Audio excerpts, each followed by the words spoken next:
నమస్తే, welcome to yo-yo TV. కేంద్ర మంత్రి బండి సంజయ్ గారి ఫోన్ ట్యాప్ అయిందంటూ కూడా సిట్ నుండి నోటీసులు అయితే రావడంతో పార్లమెంట్ సెషన్స్ ఉండగా ఆయన కొన్ని రోజుల క్రితం రాకపోవడంతో ఈరోజు సిట్టు విచారణకు అయితే వెళ్తూ ఉన్నారు. సో ఈ నేపథ్యంలోనే బీజేపీకి సంబంధించిన చాలామంది కార్యకర్తలు కావచ్చు భారీ ఎత్తున తరలిరావడం అయితే జరిగింది. సో మరి ఈ విచారణకు సంబంధించి మాట్లాడదాం, మనతో పాటు అడ్వకేట్ గారు ఉన్నారు.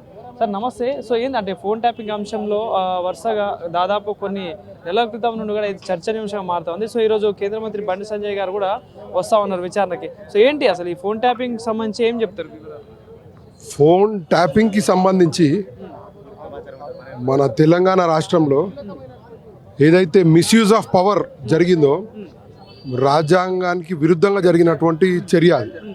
ఎవరు కూడా అటువంటి రాజ్యాధికారం ఇచ్చిన తెలంగాణ ప్రజల నమ్మకాన్ని వమ్ము చేస్తూ మాజీ ముఖ్యమంత్రి కేసీఆర్ కావచ్చు, కేటీఆర్ కావచ్చు, మాజీ మంత్రి వాళ్ళు చేపట్టినటువంటి ఇది ఒక దుశ్చర్యకు ఈ ఫోన్ ట్యాపింగ్ అనేది దేశ భద్రతకు సంబంధించినప్పుడు, నేషనల్ సెక్యూరిటీకి సంబంధించినప్పుడు, ఎమర్జెన్సీ కండిషన్స్లో అది ఒక అధికారం లాగా, ఒక ఎమర్జెన్సీ లాగా వాడేటి యొక్క దీన్ని వీళ్ళు ప్రతిపక్షాల యొక్క సంభాషణలు, వాళ్ళ conversations with in the party ఎన్నో రకాల సంభాషణలు ఉంటాయి. అవి కాకుండా ఫ్యామిలీ వాళ్ళ ఫ్యామిలీతో కూడా మాట్లాడేటి, వాళ్ళ కుటుంబ సభ్యులతో కూడా మాట్లాడేటి ప్రతి ఒక్కటి చాటుగా విని ఈ యొక్క దొంగ పనికి ఎటువంటి వీళ్ళైతే ఒడిగట్టినారో వీటన్నిటిపై విచారణ క్రమంలోనే ఇవాళ అప్పటి అధ్యక్షులు బండి సంజయ్ కుమార్ గారు వారిది ఇవాళ ఇక్కడ విచారణకు రావడం జరుగుతుంది. ఫోన్ ట్యాపింగ్ అనేది జరుగుతుందా అసలు? అంటే ఏం చెప్తారు అసలు? ఒకవేళ జరిగితే ఎట్లాంటి సెక్షన్స్ ఉంటాయి అసలు?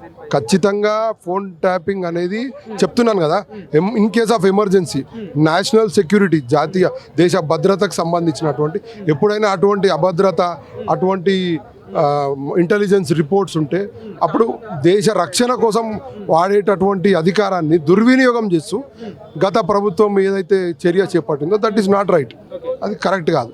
అప్పుడు రాష్ట్ర అధ్యక్షులుగా ఉన్నటువంటి బండి సంజయ్ కుమార్ గారు వారి యొక్క పార్టీకి సంబంధించినటువంటి వ్యవహారాలు, పార్టీ లోపల జరిగేటి వ్యూహాలు కావచ్చు, ప్రతివ్యూహాలు కావచ్చు,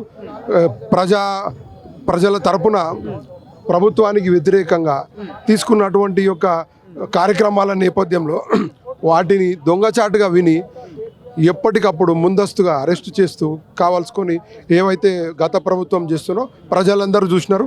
ఆల్రెడీ సిట్ విచారణలో కూడా ఏమేమి జరగవచ్చు, అంటే ఏం ప్రశ్నలు అడగవచ్చు, ఎట్లాంటి విచారణ జరగవచ్చు లోపల? ఇప్పుడు విచారణకు సంబంధించి ఆల్రెడీ ప్రతి ఒక్క రిపోర్టు అక్కడ బయటి దేశం నుంచి కూడా పిలిచి ఇవన్నీ ఒక్కొక్కటి ప్రతి ఒక్కటి కూడా మరి కొద్ది క్షణాల్లో మీకు కూడా మళ్ళీ చెప్తాం.